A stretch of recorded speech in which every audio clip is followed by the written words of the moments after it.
পরিবারের একমাত্র উপার্জনক্ষম ব্যক্তিকে হারিয়ে 2 শিশু সন্তান নিয়ে দিশেহারা স্ত্রী তাসনিন আক্তার।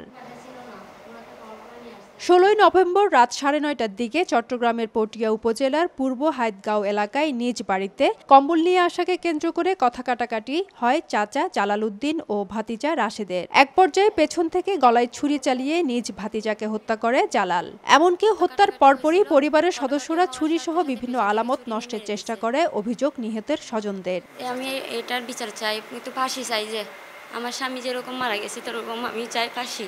ওরা 2-3 জন মিলে খুন করছে। বাড়ির চারপাশে গ্লাসে গ্লাসে ব্লাড আর মাটির নিচে যেগুলো ফসছে এগুলো 1.5 ইঞ্চি মতো খুঁড়ে ফেলছে। রক্তগুলো ওনার দাদা পরিষ্কার করে ছুরি ডায়ের মধ্যে রেখে দিছে।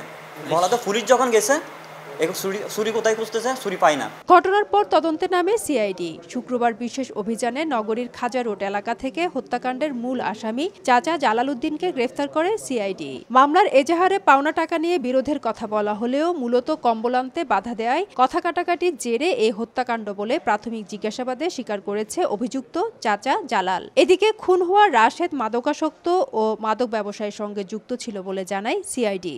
গোপন সংবাদের ভিত্তিতে এবং বিশেষ কৌশল প্রয়োগ করে আমরা আমাদের সিআইডির একটি টিম তাকে গতকালকে রাতে গ্রেফতার করে। গ্রেফতারকৃত জালাল নগরীর রেস্টুরেন্ট কর্মচারী। ফেরদৌস লেপি, সময় সংবাদ, চট্টগ্রাম।